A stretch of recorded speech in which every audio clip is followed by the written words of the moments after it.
Well, we can go ahead and begin. Welcome everyone to our webinar on Narratives of Success, a retrospective trajectory analysis of men of color who have succeeded in community college. My name is Luke Wood, and I'll be joined today by my colleague and co-director of M2C3, Frank Harris III. Today, what we're going to do is talk to you a little bit about a project we've been doing that is focused on transfer in community colleges. This webinar is part of our National Consortium on College Men of Color, and we want to first begin by thanking partners of M2C3 who support this national consortium. They include the Community College League of California, the African American Male Education Network and Development, the League for Innovation in the Community College, the American College Personnel Association, Achieving the Dream, Association of Community College Trustees, and the National Association of Diversity Officers in Higher Education. As always, with this webinar, we will be engaged on social media throughout. If you want to sing out and have comments or reflections or want to get some more feedback from us, we hope that you would use the hashtag M2C3, and you can see the Twitter handles for M2C3 at MinorityMaleCCC, and for myself and Dr. Harris at J. Luke Wood and F. Harris III.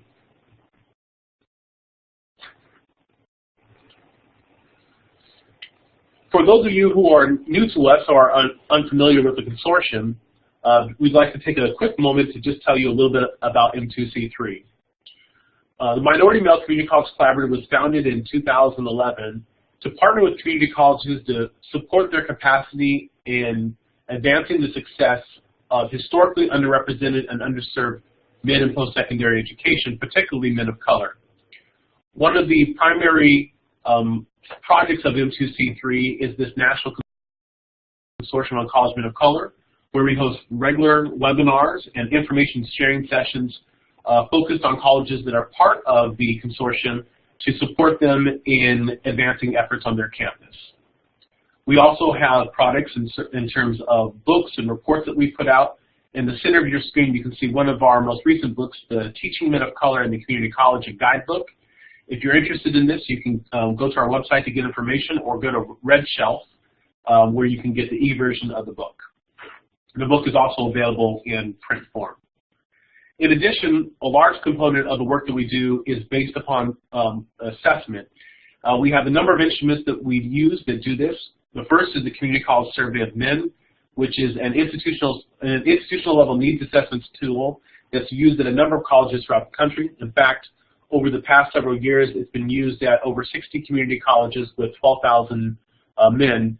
And the instrument is designed to understand the factors that influence their success on each campus. We've done prior webinars that have talked about this instrument, so if you're interested in learning more, please go to our webinar archives where you can learn more there. We also have tools such as the Community College Student Success Inventory, the Community College Insights Protocol, our new tool, the Male Program Assessment for College Excellence, which is an outcomes-based assessment tool, and a faculty tool that we've developed called the Community College Instructional Development Inventory. Many of these tools are available for free. If you just send us an email and tell us that you want use of them, we can send you access to the webinars associated with them and the tools for usage. With that, I'm going to go ahead and turn it over to my colleague, Dr. Harris, who's going to take it from here and engage you in this webinar.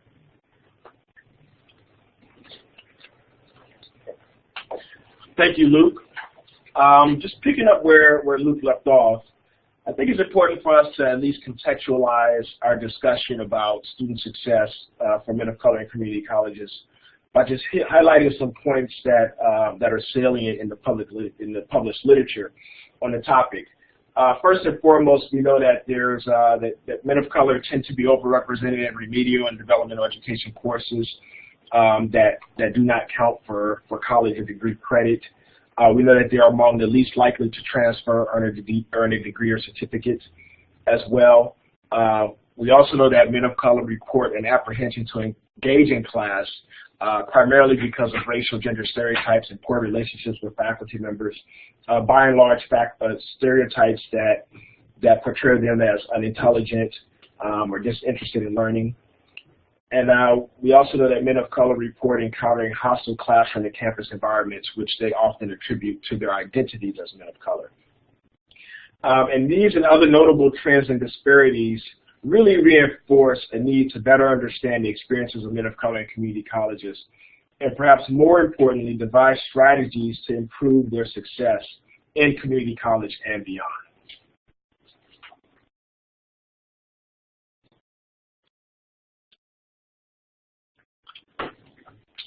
This quote from Jelando Jackson and James Moore really highlights a point that we want to make throughout this webinar, is that student success research on men of color is often conducted from a deficit perspective, which can lead many educators to wrongfully assume that men of color do not have what it takes to be successful in college. And while we think it's critically important that we unpack and examine the negative trends and issues such as those that were shared in the previous slide, we think it's equally important to tell stories of success and to find out as much as we can from men of color who've been successful in community colleges, recognizing that it can be particularly instructive both for students and for educators who work with them. So that said, there are two important knowledge gaps that inform the research that we conducted upon which this webinar is based. First, we wanted to make sure that we challenge and reframe approaches to studying men of color, which again are primarily informed by deficit-oriented perspectives and prioritize patterns of failure, disengagement, and their achievement. And because much of the research on men of color in community colleges is quantitative in nature, we thought pursuing these insights qualitatively would bring some much-needed voice to the published literature and research. The conceptual framework that informed this study, first we have Sean Harper's anti-deficit achievement framework, which really underscores the need to, again, challenge deficit-oriented discourse and pursue instructive insights from what he calls achievers, or students who successfully navigated college environments and achieved meaningful post-secondary outcomes. And Dr. Harper strongly advocates this as an approach to redress outcome disparities. And second is the social ecological outcomes model, SEO model, that really underscores all of the work that we do here at M2C3. And the SEO model explores relationships between societal, background-defining, non-cognitive, academic, environmental, and campus ethos factors and their influences on student success outcomes.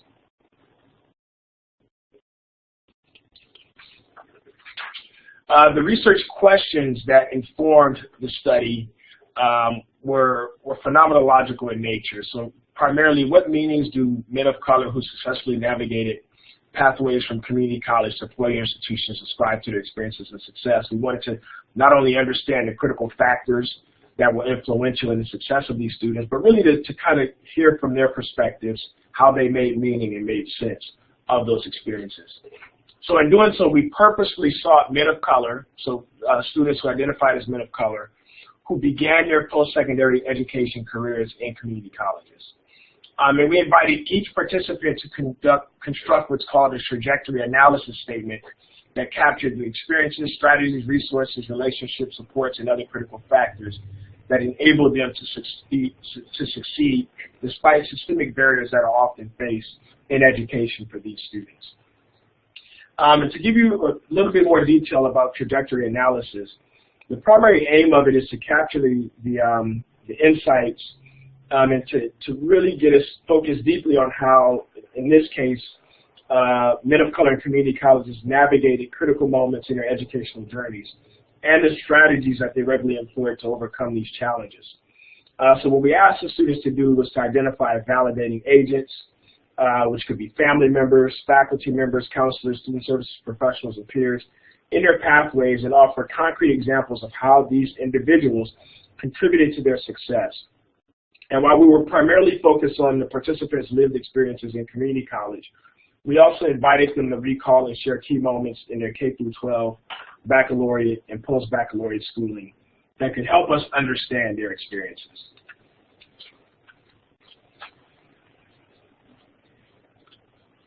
For data analysis, we employed the grounded theory strategies that are discussed by Kathy Sharma in her book, Constructing Grounded Theory, which essentially entailed a line-by-line coding of each narrative, clustering initial codes into fluid categories based on shared properties and relationships to the central phenomenon, which in this case was what is it like to be a man of color who successfully navigated community college and transferred to a four-year institution.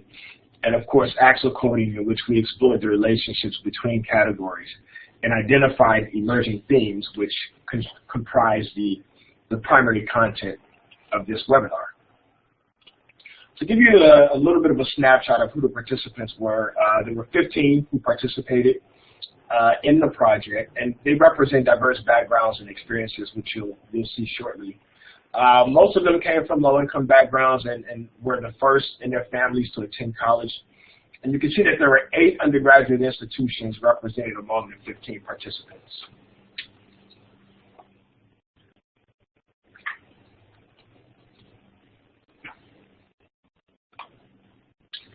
This table just, again, also gives you a sense of who the participants were, their name, their ethnicity, where they were from, and what their educational trajectories were at the time in which the project commenced.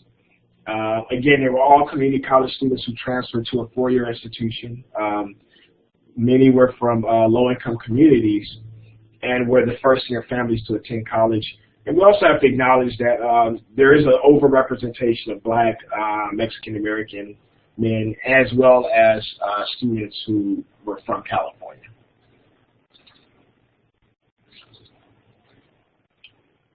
Another point we'd like to make is that, again, while the primary criteria for participating in the project was that you had to begin in community college, be a man of color who began in community college and transferred to a four-year institution, you'll see that all of the participants really, well, many of the participants exceeded that criteria.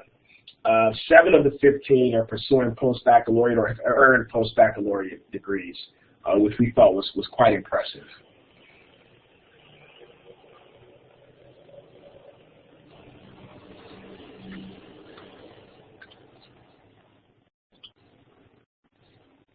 There are 5 thematic categories that we're going to present that capture the findings, that we're salient across the narratives, and that capture the findings that we're here to share with you today. The first is what I didn't get in high school, which really talks about the experiences that the students had that led them to a community college and prevented them from being able to enroll directly in a four-year institution. Getting on the path to success talks about the impetus or the motivating factor, the factors that motivated the participants to get really serious about school and to get on this path to transfer to a four-year institution. People, not programs, make a difference really talks about the institutional validating agents, primarily counselors, faculty and other educators with whom the participants formed meaningful relationships that really had a critical influence on their success. I Am My Brother's Keeper talked about the influence of supportive male peers and their success. And Life at the Big U talks about some of the challenges that the students experienced once they actually transferred to the four-year institution.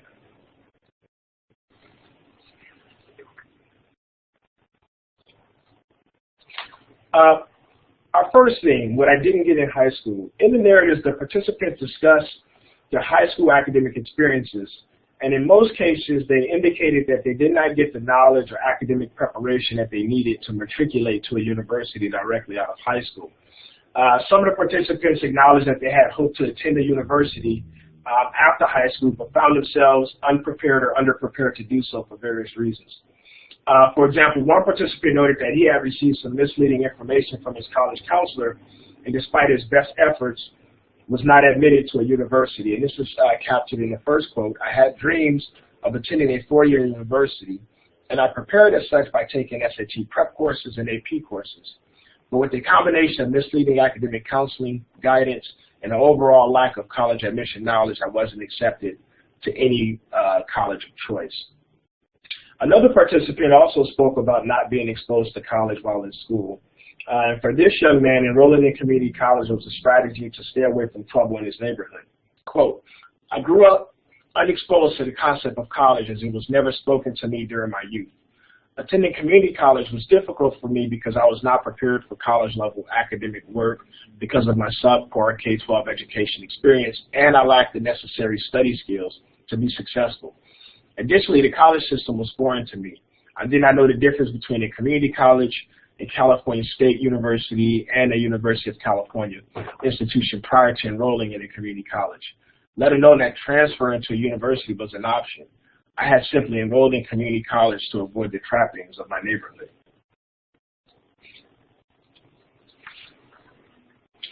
And finally, with regard to what students did not get in high school, a third participant in the study indicated that he did not have the drive to pursue or enroll in college after high school, as he was preoccupied with following the path of other Hmong kids in his neighborhood, most of which who did not go to college. Quote, I did not take the ACT and I didn't look into colleges until the summer after graduation. My focus in high school was sports and being a typical Hmong kid. Here in Minnesota, most average Hmong students had little direction in life, either attended community college or the local community college. I was not driven and thought of college to be similar to high school. I thought that all I had to do was show up and get attendance points in order to pass. So we can see that just based on the three quotes that we shared within this theme, that the participants had a number of challenges related to their under-preparation or an overall lack of college knowledge or a lack of an understanding of the ways in which college could be beneficial to them. And then moving forward in this next theme, getting on the path to success, the participants discussed critical moments in their journeys that ultimately led them to take their educational pursuits more seriously. For the most part, the participants identifying and committing to a life purpose was the major impetus of their getting on the path to success. And for one participant, discovering a passion for health and fitness motivated him to begin living a healthier lifestyle and pursuing it as a field of study. Quote, I began exercising and self-educating myself on health and fitness. My first accomplishment on this path to becoming a better me was losing over 90 pounds. I started at over 260 pounds and weighed in at 173 pounds. I reverted back for my roots of being a high school athlete and found that my passion was teaching others about the subject which I was so passionate about. And for another participant, his motivation came from realizing that school would provide career options that would lead to a better quality of life and a less physically demanding way to earn a living. Quote, there were countless times I told myself I was going to give up school and thought that maybe I could make a living by being a cage fighter. But I knew I didn't want to take punches to the face for a living, and my face is just too dang pretty for that kind of work.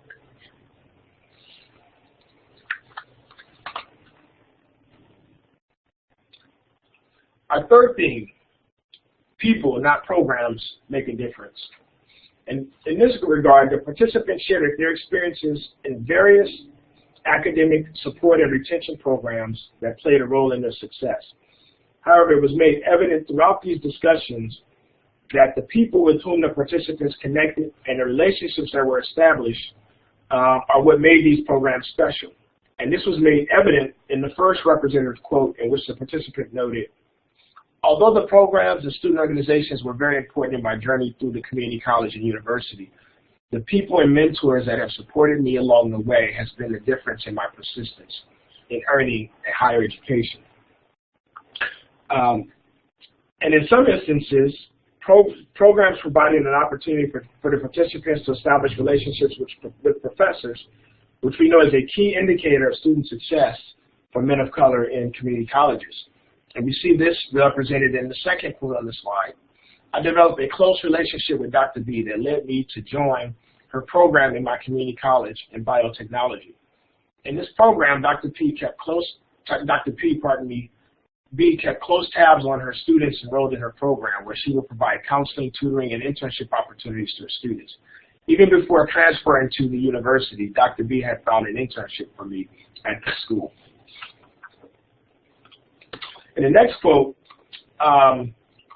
Stories about community college counselors were also evident in this quote and were evident and salient throughout the narratives. Stories about college knowledge that was imparted by these individuals and instances in which counselors went above and beyond what was expected in an effort to support the participants were also salient. For example, one participant shared the following powerful reflection about the relationship he had established with his community college counselor and the critical support he offered him along the way. A big challenge I had to overcome was my low self-esteem and sense of inadequacy. I had to overcome these feelings and genuinely believe in myself, and the Umoja program and James, the counselor, in particular, guided me through this process. There were many times throughout my college education that I felt I couldn't move on, when I felt I couldn't stand anymore. James was the crutch that held me up. I remember just feeling depressed and not being able to see the light at the end of the tunnel. I thought about quitting school and just working full-time like most of my friends. Whenever I felt this way, I would go see James, and he would breathe new life into me. It was his constant validation and belief in me that propelled me forward. Whenever I would sell myself short, he would call me on it. His consistent mentorship has been a godsend. And returning to our earlier discussion about the importance of faculty serving as validating agents, one participant recounted his experience with a highly influential professor who became stricken with cancer and took it upon himself to role model tenacity and perseverance for his students. Well, one day, he, the professor, came into class and told us he had cancer and had 6 months to live. He then said he was going to make sure we passed the course and would finish his semester obligation to teach us. He said, if I can come on time to every class with cancer, then you should be able to make it on time to every class as well. As weeks went by and he became sicker, he would come to class with oxygen tank and oxygen tubes around his face. He would lecture and take a few breaks to catch his breath. A few times we had to help him walk to class. We could tell he was in pain, but he would tell us he was committed to us learning and being successful. He died a few months later. He inspired and amazed me through his dedication to me as a student. And of course, not just faculty and counselors, but in some cases, significant others played a role in providing validation, support, and encouragement to the participants in their journeys from community colleges to the universities they attended. For example, one participant shared, during this time I met my now girlfriend. She came from a family in which attending college was considered normal. Education was very important in her family, while my dad, which abandoned our family to be with his now wife, did not see the importance of investing time and money into a good education. We were taught to go find work in a factory and have a family. And so we could see the participants really captured, the reflections that they shared really captured the critical relationships and the critical moments in which those relationships became important, and in some cases provided the impetus for them to continue and pursue and persevere even during times when they felt like they weren't able to do so. And our fourth theme really talks about the role of supportive peers. And we learned from the study that peers, particularly male peers, played a key role in a participant's educational trajectories. Some participants discussed the ways in which overcoming negative influences and expectations from male peers was a critical hurdle they needed to overcome in order to maximize their educational success. Quote, my high school friends were definitely a hindrance to my community college experience. Every weekend, they would involve themselves in dangerous activities that could have impacted my personal safety. Slowly, I learned how to distance myself from such peers and began to hang out with like-minded people. Others shared stories of positive influences from male peers who were also on the path to transfer to a four-year institution or earn a bachelor's degree. Quote, my new relationship with male peers that I began to develop were my new source of support. It was easier to talk about my future goals and aspirations with these people than it was with my high school friends. My old friends never cared about their future. And having positive male peers was important for students because having some shared goal commitment enabled them to establish relationships with male peers that could prove useful and complementary to their academic goals. And we see this represented in the one quote that's on the slide before you. My peer group also played a role in my success. My experiences in education have taught me to associate with like-minded individuals, people with a similar goal in mind. It taught me to associate with people who complement me and help me to improve in areas that I lack in, as do I the same for them. Because we have similar goals in mind, it was a great support system.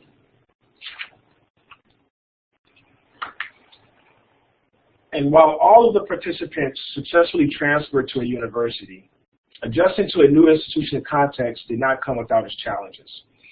In the narratives, the participants reflected and wrote about having to overcome transfer shock and a host of other issues that made life at the university difficult and, at times, overwhelming.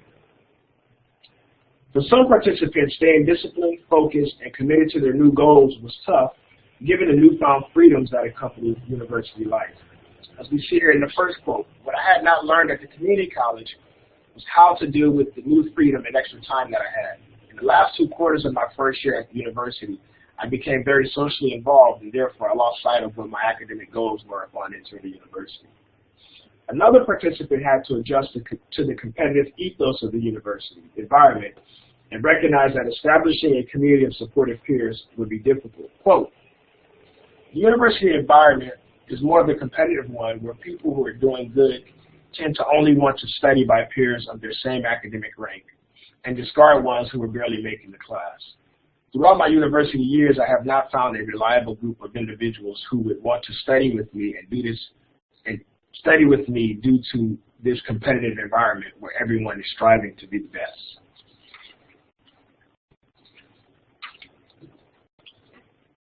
And finally, for this participant, being less independent and becoming more engaged in campus life at the university were some of the key strategies he employed to ensure his success.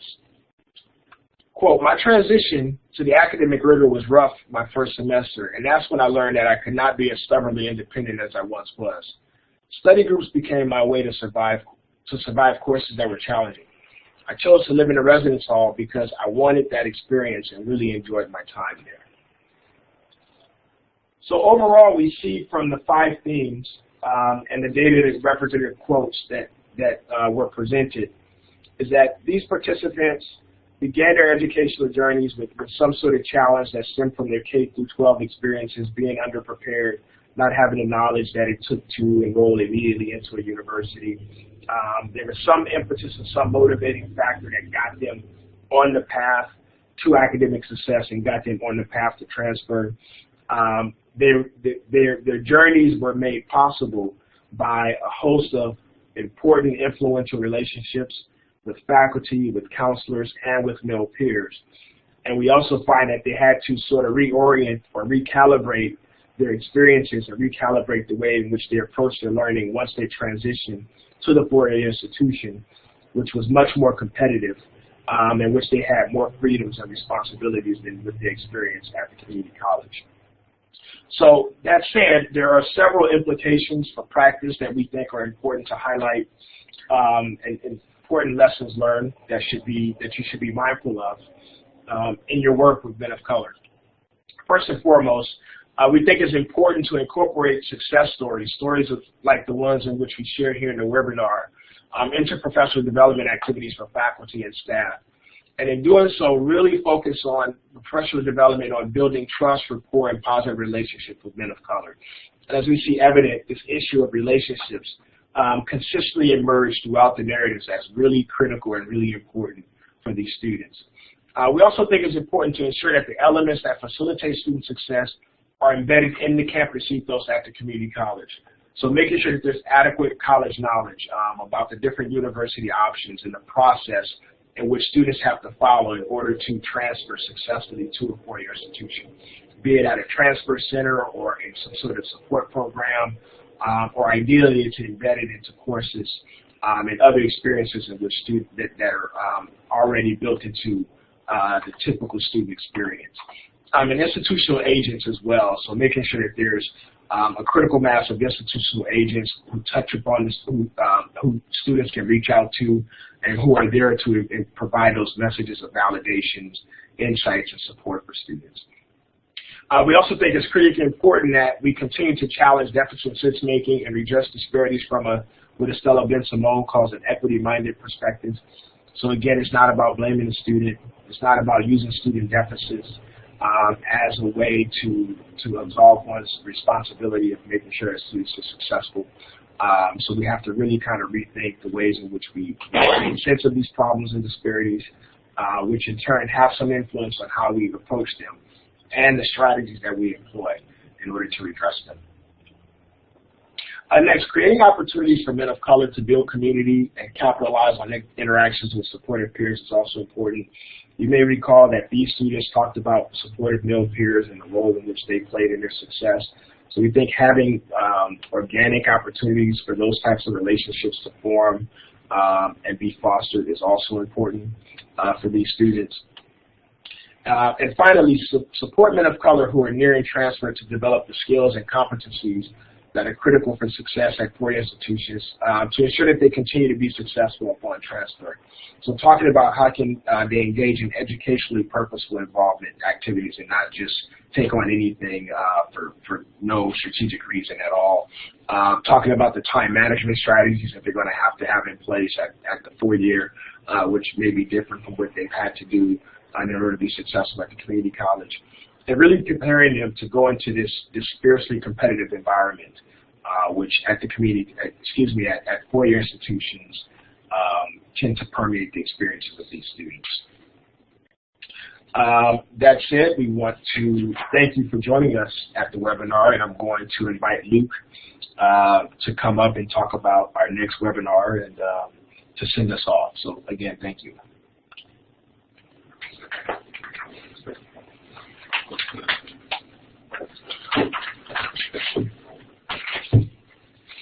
We'd like to thank everyone for attending today's webinar, and would like to invite you to take a look at the advisory board members that we have listed here.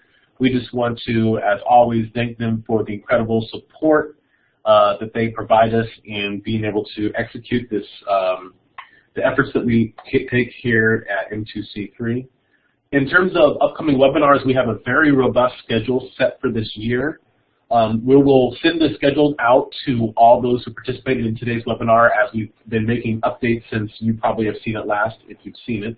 But just to give you kind of a sample of some of the topics that you will see this upcoming semester, we will be doing either monthly webinar or information sharing session between now and over the next academic year. So we'll be doing one on community college trustees and how to advance success for men of color. We'll be doing an information sharing session that's focused on programs that are successful in advancing outcomes for men of color. We're going to do one that's called a research update, where we're going to talk about what we know from the past 20 years of research on men of color and how we can use the information derived from this research to design programs, policies, and practices that advance success for these men. In November, we'll be doing a webinar that's focused on veteran men of color and talking about how we can best support these men on our campus, as they represent a large contingent of the veteran population. Also in November, we'll be doing another webinar that's focused on mentoring. We know that mentoring has long been used as one of the primary strategies and interventions for men of color. And one of the things we want to talk about are best practices and promising practices for constructing mentoring programs. And we'll be doing that in two parts. One will be the webinar itself, which will be co-hosted by Dwayne Reed from the Baltimore City Community College, and then a subsequent information sharing session, which will be hosted by one of our key partners. In addition, we'll be also doing webinars talking about early alert systems, retention strategies that account for masculine identities, student athletes who are men of color, and microaggressions. So lots of great topics that we have that are coming up, and we hope that you will be joining us for those. Right now, what we'd like to do is just take a few moments, and if you have any questions, you can either feel free to tweet them out using the hashtag M2C3, or post them in the chat window, which we can see, and we'll take maybe just a couple questions, and then we'll close it off for today. We'd also like to acknowledge that the American Association of Community Colleges has a representative today that is on the webinar, and they have provided M2C3 with a letter of support for the efforts that are being taken here in support of college men of color, so we'd like to just thank them for their support. in that endeavor.